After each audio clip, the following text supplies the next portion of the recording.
I was introduced to recovery in Durango jail, and one of the things they suggested is if I didn't have a safe place to go, I should find a halfway house.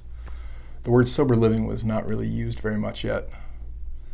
And I went to the Solution, 4210 North Longview. I checked in there, as you know, with one change of dirty clothes, a pair of bolt cutters, and a kitchen knife in a backpack. That was in early July of 2004. Billy Block was the manager back then. Missy checked me in. She was the assistant manager. Chrissy was the other assistant manager. And when I checked in there, I was coming straight from jail, and prior to that, I was living on the streets. So for me to just sleep in my own bed every night, like you mentioned, sleeping behind a locked door that I had the key to, being able to have a hot breakfast every morning and have a hot dinner every night, and work and have those basics, those essentials, felt pretty good. I was obviously very uncomfortable being new to recovery, being new in sobriety, because the trouble is when you're newly sober, what you've done to yourself basically is take away your coping mechanism for everything, right? It's how I deal with good times, bad times, Tuesday mornings, Wednesday evenings, everything is to get loaded, is to drink and use drugs. So taking that away is pretty uncomfortable. And what I learned to do, what I was taught to do during the 8 months I lived at the Solution, was I was taught how to sit and be present through those moments when I was uncomfortable, when I wanted to run, when I wanted to leave, when I wanted to do anything but the responsible task in front of me, no matter how small, or particularly the large ones. There was a lot of fear, a lot of things I didn't want to have to do, reparations I didn't want to have to make. It wasn't that I was unwilling deep down in my core, and I think that's the disconnect that is not often talked about enough with addiction. It's not that I didn't have the qualities of a good person deep down. I just hadn't been able to match up my actions with those core values. You know, prior to recovery, I thought it was worthless. I thought it was a piece of shit. I thought I was not worthy to share the same air as you or Billy or any of the people that helped me or any of the people I knew in early sobriety. I didn't think I was worthy. And I was shown one circumstance at a time, one repaired relationship at a time, that my life was worth salvaging, and it was worth living, and that I could have, no matter how small, a positive contribution by helping out with chores, by doing my chore on time, by putting in a full 8-hour workday, by dropping a clean UA. I was at task, so I had to get on the. So it wasn't just, hey, pee in a cup. It was I had to get on a bus. I had to walk through the hood, get on the bus, go down to the task place, stand in line with other people that many of them have drugs, pee in the cup, get back on the bus, make it home. So all of those early. You think about how difficult it is for a person who's destitute, right? Financially completely impoverished, in an environment that's built around recovery, to just make it through a 24-hour period. And they offer a lot of support, but it wasn't a typical treatment center. It's a halfway house. So there's rules, there's structure, but you definitely get enough rope to hang yourself. You've definitely got enough freedom that you could fuck it up pretty easy. But with love and support and, thank God, tolerance, these guys that were residents there at the same time, that had more time than me, my sponsor's friends, the people I met in meetings that had, when I was new, they had 6 months or a year. They pulled me one step at a time. Hey man, you want to go have coffee with us after the meeting? And I was like, I have this. They're like, you don't have nothing to do. Don't you live at Solution? I'm like, yeah. They're like, you just got to be home by 9. Come on, new guy. And so many little kindnesses like that pulled me through those first few 5-6 months.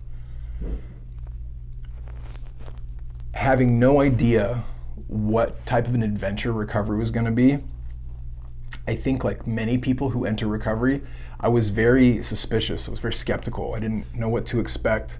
I had preconceived notions, and one by one, as I began to trust in relationships, my sponsors, then with my roommate, and with another friend I knew from the street that was getting sober at the same place at the same time.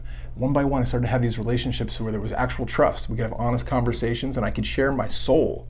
I could share the pain and the suffering I was going through, and they got it. They got it at a gut level. They understood what I was going through, and I began to have genuine friendships with people that didn't want anything from me, that just wanted to see me do well in life, that just wanted to see me become a productive citizen. They taught me how to help other people, and then that nurtured that same fire in me to want to help people and to have their best interest in mind, and to try and help them for no particular reason other than just to see them succeed. And it creates this cycle where the new guy comes in, and in a short time, he's not really the new guy anymore. He's helping the new guy. That community, that close-knit community, at that particular place, at that particular time, my whole life grew out of that. You know, I checked in there with nothing, with a backpack with garbage in it, basically. And I met my wife there, which sounds funny at the outset. So let me clarify this. For those of you kiddos at home that might be in a sober living or treatment center, I didn't start dating another client. Wendy was the manager when I was about 2 years sober. She was the manager, and she and I become friends. She was one of my very few female friends in recovery because my sponsorship lineage, we go to men's meetings and we do stag.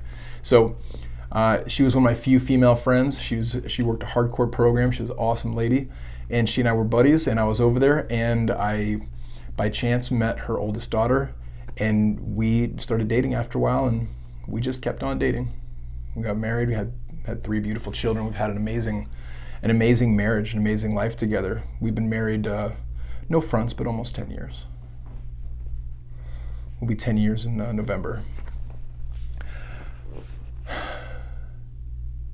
You know, I couldn't find work in the beginning, I think is worth noting.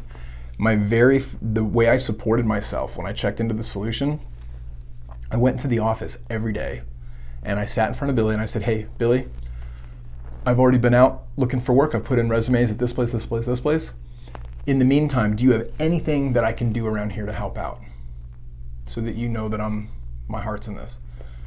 Even though in my head, I'm like, we should just fucking leave. But I didn't have any other options. And Billy would find something for me to do. Some chore to complete, something to paint, some fence to fix, some wall to put up, something to repair. And every day I would go look for work. I would come back by noon and ask him what I could do, and he would put me to work doing random stuff. I gotta tell you, I don't know. I wish I could go back and actually see like video footage of like when I actually got a job, because in my mind it's foggy. Somewhere in that first month or two, I did get a job and I started moving furniture. But Billy floated me for a long time, weeks, and he did it based off his own judgment that I was serious about recovery, even though I didn't know anything about recovery. And I think that's the beautiful part. That's the faith part. That's the God part. I know that word scares some people. It scared me when I was new. But I think that's the critical piece, and we shouldn't be afraid to talk about it. There's a moment where what we understand as humans comes to an end. The big book talks about stepping from bridge to shore. And that's faith. There's a point where I've put all my chips on the table, and the people that I think have nothing but the best in mind for me are telling me I got to do this thing, but I don't know. I have to trust if I'm going to take this step. Otherwise, I have to go back where I came from. And that tender, tenuous, beautiful moment, it's a tipping point for most people. I shudder to think what would have happened, what my life would be like if I hadn't taken that step. If I hadn't just surrendered and said, okay, I'll get my meeting slip signed. I'll call this guy every day. I'll do the chores. I'll show up on time. And it wasn't like they asked anything crazy of me, but it felt like a lot. And over time, this big overwhelming set of work that feels like work really becomes, like you said, almost cathartic. It becomes therapeutic. Watering the grass, doing the chores, showing the new guy around, helping him find stuff, taking the new guy down to the 99-cent store, helping him get the soap and the towel and the things that he needs. God, my life is so much different. And I had a spiritual awakening around 6 months. I was still living there, and I was sponsoring new men at another house down in a crack neighborhood. And the day it happened, it didn't feel like I had won the lotto. It didn't feel like I had won $1 gazillion. It felt like my life had genuinely been saved. It felt like, for the first time as an adult, like I wasn't gonna fucking die alone. It felt like I was gonna make it.